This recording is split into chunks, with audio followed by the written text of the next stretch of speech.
Mais on est toujours avec Émilie Zapalski et Jean-Christophe Gallien pour décrypter les stratégies de communication autour de la nomination d'un futur Premier ministre. Parce qu'aujourd'hui, ça fait 50 jours qu'on cherche un Premier ministre en France. Et en 50 jours, je crois qu'il y a eu à peu près 50 noms d'évoqués. C'est un calendrier de l'Avent, en fait. C'est ça. Y compris des gens... Ça dure jusqu'en décembre, ça va être long quand même. Y compris des gens parfaitement inconnus. Comme par exemple, on a découvert le nom de Thierry Baudet lundi, président du Conseil économique et social. Et en même temps, je me disais, en termes de communication, l'avantage d'un inconnu, c'est qu'il est vierge de toute image auprès du public. Il y a peut-être moins de risques de rejet immédiat. C'est pour ça aussi qu'on pense à des noms comme ça ? Alors, c'est pour tester aussi, c'est pour faire diversion, tester. Enfin, il y a plein d'objectifs derrière cette communication. Ça permet d'augmenter sa notoriété ou de se faire connaître. Je pense à Lucie Casté, par exemple, qui était assez inconnue du grand public quand le NFP l'a proposée. Et elle mène son chemin, elle continue à communiquer, elle continue à essayer d'exister.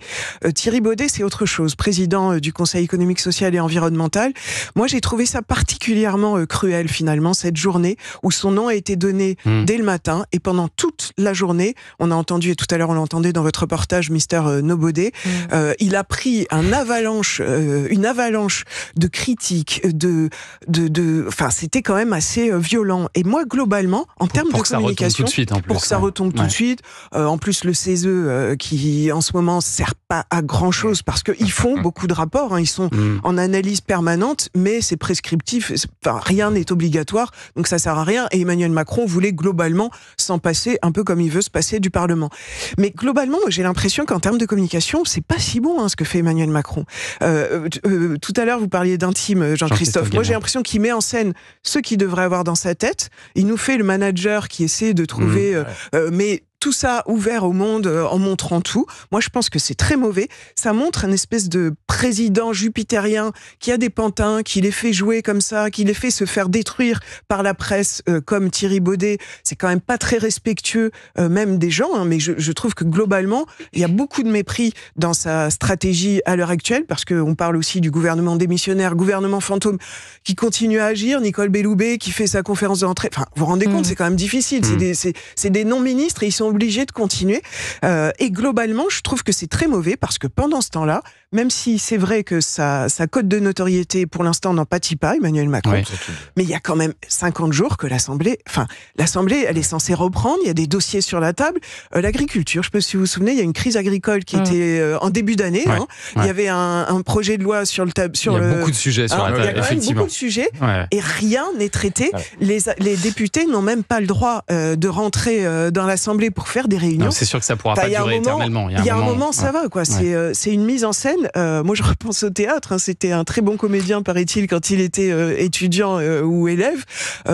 C'est pas être chef d'État, être comédien. Et alors, justement, sur la mise en scène, parce que ce qui m'intéresse maintenant, c'est aussi de parler de tous ceux qui sont postulants au rôle de Premier ministre. Et j'ai l'impression qu'il y a un petit jeu pour tous ceux qui rêvent de devenir Premier ministre, c'est de ne surtout pas l'avouer.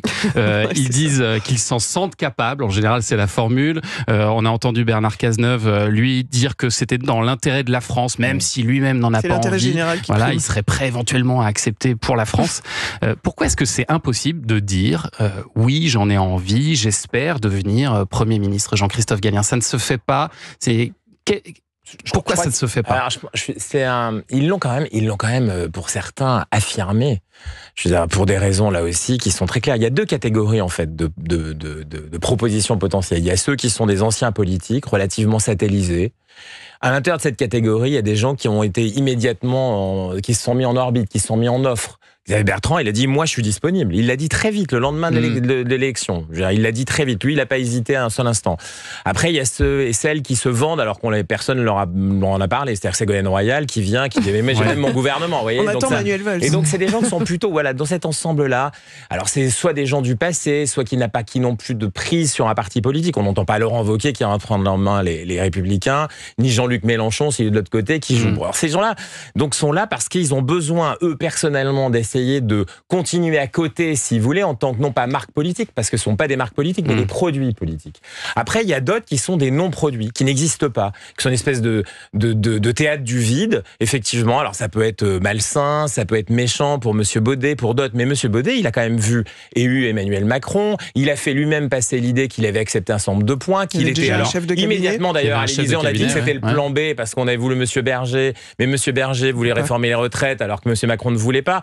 Donc, vous voyez, ça n'est pas qu'un théâtre du vide non plus, c'est aussi une réalité qui est à l'œuvre. C'est-à-dire que d'un côté, il y a encore une fois ce marché des produits politiques de l'ancien temps, marginalisés, plutôt satellisés, qui essaient d'être là, mais qui en même temps disent quand même qu'ils sont disponibles pour le bien de la France, parce qu'ils savent faire, ainsi de suite. Et puis de l'autre côté, il y a quand même des ambitieux. Moi, je suis pas d'accord. Les gens qui laissent leur nom sortir, ils le font aussi parce qu'ils ont besoin, ils ont envie d'avancer.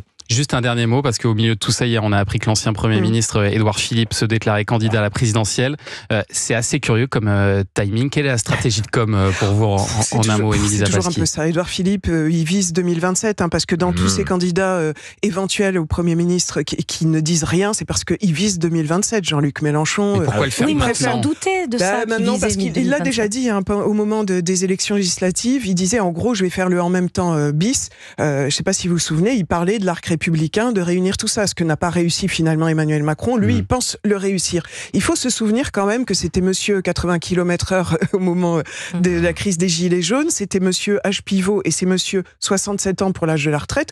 Donc c'est quand même pas gagné. Son projet massif, comme il ne décrit pas en termes de communication, alors c'est des gros mots, grosse ficelle, un projet massif, on ne sait absolument pas si c'est classiquement ce qu'il veut faire. Il parle de déficit, il y a un diagnostic qui est pas mauvais, mais c'est bon. Moi je voulais juste un petit mot sur ceux qui se taisent. C'est ça qui est important aussi, parce qu'on dit ceux qui veulent être Premier ministre et qui le disent, et il y a ceux qui se taisent. Il y a Bardella qui avait dit, moi, j'irai pas si j'ai pas de majorité relative. Ils ne disent rien. On fait comme si le RN n'existait pas.